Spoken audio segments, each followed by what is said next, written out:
Hello guys, আমি পূজা চলে আসলাম আরও একটা নতুন ব্লগ নিয়ে।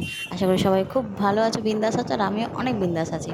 তো তোমাদের মতন আমিও কিন্তু কারোর মতো পিছু পা নেই, তোমাদের মতো আমিও বেরিয়ে পড়েছি একদম সোজা ঠাকুর দেখতে। তো এই যে আমরা বেরিয়ে পড়েছি, এখন রওনা দিয়ে দিয়েছি পুরো গ্যাং মিলে। তো দেখতে পাচ্ছ রাস্তায় যেতে যেতে একদম প্রথমেই কিন্তু আমরা একটা ছোট্ট করে মায়ের দর্শনও পেয়ে যাই। তো হ্যাঁ, সবাইকে বলাই তো হয়নি হ্যাপি দিওয়ালি গাইস। হ্যাঁ, হয়তো আমার একটু লেট হয়েছে তোমাদের জানাতে, বাট কোনো ব্যাপার না, একটু মানিয়ে নিও তাহলেই হবে। এখানে হয়েছিল একটা প্যান্ডেল, যেটা এত লাইন এত ভিড়, যার জন্য আমার বাবা কোনো দরকার নেই, সেই মায়ের প্রতিমা একই রকম হয়, তাই কিনা বলুন। তো মাকে কোনো দুঃখ দিয়ে লাভ নেই, আমরা অন্য আর একটা মায়ের কাছে চলে গেলাম। মায়ের তো একই রূপ, সেম তো দেখতে হয়, জাস্ট একটু ডেকোরেশনটা অন্য হয়। তো যাই হোক, আমরা আরও একটা ঠাকুরের কাছে চলে যাই সেইখানে। আর এই দেখতে পাচ্ছ অরিজিনাল জ্যান্ত আমাদের বিদ্যাসাগর। তো যাই হোক, তোমরা কে কে দেখেছো এই থিমটা অবশ্যই কমেন্টে কিন্তু জানিও, সেটা ভুলো না জানো। তোমাদের পুজো কেমন কাটছে, কোথায় কোথায় কে ঘুরেছে, সেটাও আমি শুনতে চাই। তো আমি যেখানে যেখানে ঘুরেছি সেটা তো তোমাদের সাথে অবশ্যই শেয়ার করে দিলাম, কারণ তোমাদের সাথে শেয়ার না করতে গেলে তো আমারও ভালো লাগে না, তাই না? তো যাই হোক, এখানে আমরা ঠাকুর ঘুরে তারপর আরও এক জায়গায় চলে আসি দর্শন করে। এখানে সবুজায়ন একটা থিম হয়েছিল, যেটা অসাধারণ লেগেছিল। যাই হোক, এখান থেকে আমরা রওনা দিয়ে চলে যাই আর এক জায়গায়, যেটা হচ্ছে একদম ইউনিক পুরো থিম করেছে, বেশ সুন্দর করেছে। না না না না না, এটা বলছি না, এরপরে দেখতে পাবো। যাই হোক, এই প্যান্ডেলটাও আমার বেশ সুন্দর লেগেছে। আর একটা কথা, তোমরা হয়তো শুনলে বুঝতেই পারবে আমার একটু কথা বলার একটু প্রবলেম হচ্ছে। যাই হোক, আমার মতো কার কার ঠান্ডা লেগেছে সেটাও জানিও তো। শীত পড়েনি জানি, তবে কি জানি তবুও ঠান্ডা লেগে যায়। যাই হোক, এখানে এই সুন্দর ডেকোরেশনটা দেখে এত সুন্দর লেগেছে, পুরো মন মুগ্ধ। তারপর আরও একটা জায়গায় আমরা রওনা দিয়ে দিই, যেখানে হচ্ছে একদম ইউনিক ভুতুড়ে, একদম পুরো ভুতুড়ে থিম, বেশ সুন্দর লেগেছে। হ্যাঁ, হয়তো অবশ্যই পেয়েছি, তোমরা কারা ভয় পেয়েছে সেটা কিন্তু অবশ্যই আমাকে জানাবে। আর কতটা কে ভয় পেয়েছে সেটাও কিন্তু জানাতে ভুলো না, জানো। আর বলতে বলতে আমরা পৌঁছেও যাই সেই জায়গায়। হ্যাঁ, দেখতে পাচ্ছ নিশ্চয় বিশাল বড় লম্বা লাইন, কিন্তু আমি দেখবই বলেছি বাপু, কারণ আমি ভয় পেলেও আমার দেখার মধ্যে একটা আলাদা জোশ আছে বাপু। এরকম কে কে আছে বলো তো? ভূত দেখতে ভয় পাই, তবুও ভূতের সিনেমা দেখবো। যাই হোক, এটা অরিজিনাল একটা ভূতের আমরা থিম পেয়েছিলাম, যেটা আমি দেখতে পৌঁছে যাই লাইন দিয়েও হলেও ভেতরে। এক হাতে একদম সেই ফোনটা, আর এক হাতে একদম বরকে চেপে ধরেছিলাম, কারণ ভূত না নিয়ে চলে যায় আমাকে, অরিজিনাল হলেও সে তো ভূত বাপু।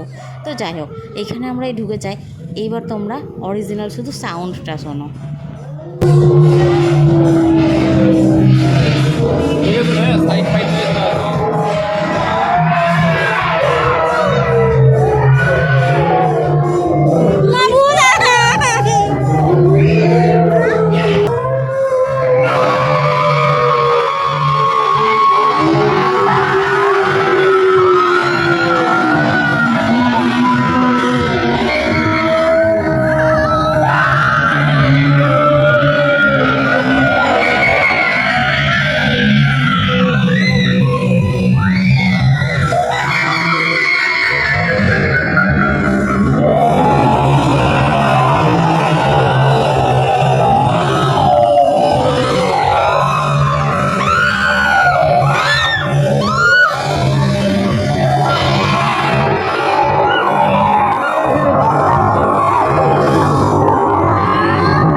আমরাও ভয়কে জয় করতে পেরেছি। তারপর এই যে সুন্দর একটা মায়ের দর্শন পেয়ে গেছি, এই মায়ের জন্যই তো এতটা ভয় কষ্ট করেও আমরা ভেতরে এসেছি, তাই না? যাই হোক, এখানে একটু ছোট্ট করে আমরা সেলফি তুলে নিয়েছি। আর এই যে দলবল কিন্তু অনেকেই আছে, বাট ছবি তোলার জন্য জন্য কেউ নেই গাইস। যাই হোক আমি একাই ছবি তুলে নিয়েছি। তারপর আরও একটা এই মন্দির দেখে আমরা এবার বাড়ির উদ্দেশ্যে রওনা দিই। তো তোমাদের কেমন লাগলো ভিডিওটা অবশ্যই কিন্তু কমেন্টে জানাতে ভুলো না। আর ভয় কে কে পেলে সেটা তো অবশ্যই জানাবে। যাই হোক আর কে কে প্যান্ডেলটা দেখেছে সেটাও আমাকে জানিও।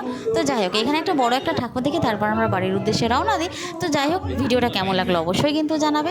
দেখা হচ্ছে পরের কোনো একটা আরও নতুন একটা ভিডিও নিয়ে। যারা ফেসবুকে দেখছো তারা অবশ্যই চ্যানেলটাকে ফলো করে দিও, আর যারা ইউটিউবে দেখছো তারা অবশ্যই সাবস্ক্রাইব করে দিও। আর হ্যাঁ ভালো লাগলে অবশ্যই ছোট্ট করে একটা কমেন্ট করে দিও। দেখা হবে খুব শিগগিরই আরও একটা নতুন ভিডিও নিয়ে। দেখা হবে খুব শিগগিরই। আজকের মতন এইখানেই সব শুভরাত্রি। আর হ্যাঁ যারা দুপুরে দেখছো তাদের জন্য গুড আফটারনুন, যারা সকালে দেখছো তাদের জন্য গুড মর্নিং।